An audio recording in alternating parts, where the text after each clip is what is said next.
Here we're talking tailbone pain.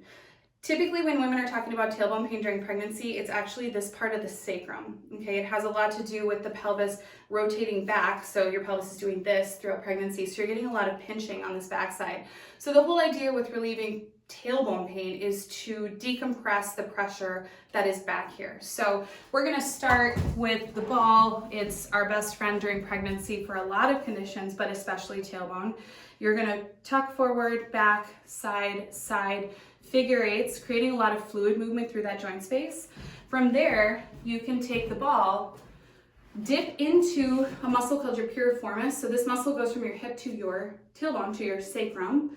And if you lengthen it, if you stretch it, you're gonna get a lot of pressure relief on that actual sacrum, which is gonna take pressure off of your tailbone.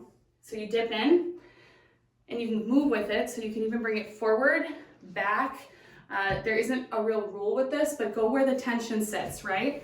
Okay, with a chair, we're gonna go and stretch that same muscle. With the chair though, when you're dealing with tailbone pain, sitting directly on it is usually pretty uncomfortable. So what I have here is just a sweatshirt. You could use a pillow. You could use anything that's gonna take pressure off kind of at an angle. And then from there, you're gonna go right into what we call the seated piriformis stretch. So you're in a figure four, but instead of pushing down, you don't wanna push down. Down is hip. You're gonna pull up and you're gonna rotate through, really arching through your back and creating a lot of space through that backside, through that muscle we were talking about. Now, another way you can do this is on the floor. If that stretch isn't enough, which for some patients it's not, again, being careful, mindful of the pressure on the backside, being careful coming down. You wanna always keep things pretty even when you're coming down. But what you can do is move into a wall stretch for that same muscle. So you get into a figure four, you can scoot your leg in, you can stretch here, again, as long as you're not dealing with a lot of pressure on the backside. And then what you can do is dip into that as well, and you're gonna decompress through that backside, which is gonna feel pretty fantastic. Now, if you have access to a wedge, this is also a great resource in regard to decompressing through that area. So you're taking a lot of pressure off of the actual tailbone area here. You're also not laying flat, which we don't want our mamas laying flat through pregnancy. So you get into that same figure four, you can scoot your leg up, you can certainly drop, and again, open up this backside, which is gonna be huge.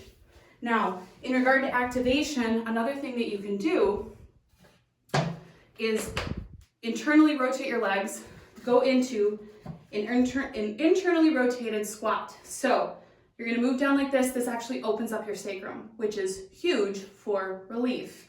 So don't be afraid to do that. Again, it's just more prep for labor and delivery. Last but not least, the Z-sit.